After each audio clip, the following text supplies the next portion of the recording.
Ստորիների առաջ մարդուն զանգում էիր, չէ, կամ գնում էիր իր տուն, շփվում էիք, ասում էիր ո՞նց ես, ինչ կա չկա, բա ուր ես, բա ինչ ես անում, կորավ, վերացավ այդ ամեն ինչը, որովհետև այսօր մտնում ես կլորակի մեջ մարդու, տեսնում ես, ստորի նկատի ունեմ, որը այս սիշ մարդիկ է, ստորիների կլորակի մեջ մտնում ես, տեսնում ես, ուրա, ինչա, ովա, ինչ անում, առհասարակ զրոյից մարդու ում չես ճանաչում, կարաս մտնես, տեսնես, ովա, ինչա, ինչա ծույա, ինչովա զբաղվում, ինչա ուտում, ինչա շնչում, որ ակումնա գնում, ինչա շնչում, մի խոսքով, տենց ամեն ինչ պարզա լինում, հասկանում եք մարդ, առաջ, օրինակ,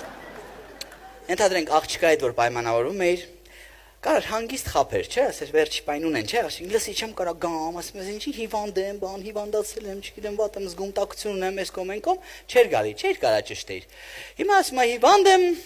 4 րոպե հետո դնում ես դնց ընկերուիների։ Իր ստորիներում էլ չտեսնես, ընկերուիների մոտ կտեսնես։ Կամ ասենք առաջ ինչքան մաքուր եւ անաղարտ էր ամեն բան, սիրելի ընկերներ։ Մեր ավելի շատ ծնողների չէ նույնիսկ տատիկ պապիկների երիտասարդության ժամանակահատվածում, հա։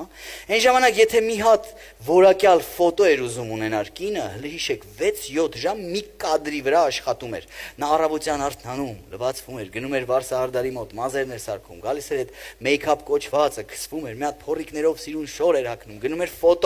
ֆոտոստուդիայում նստում, դիրքավորվում, լույսերը միացնում են, շփտում էր, շղ, մի հատ նայում էին լավ ա եղել, մի կադրի համար այդքան չարժան։ Հիմա առավոտը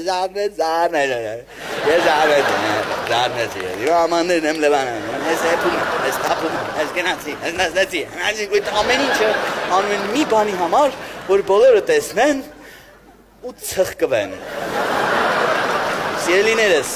ինչքան հնարավոր է եկեք իմ հորդորը, խնդրանքն ու աղերսը ձեզ, ինչքան հնարավոր է եկեք բրախենք այդ ստորի մորիները, դրա մեջ ոչ մի լավ բան չկա և շփվենք իրար հետ մարդկային, անկեղծ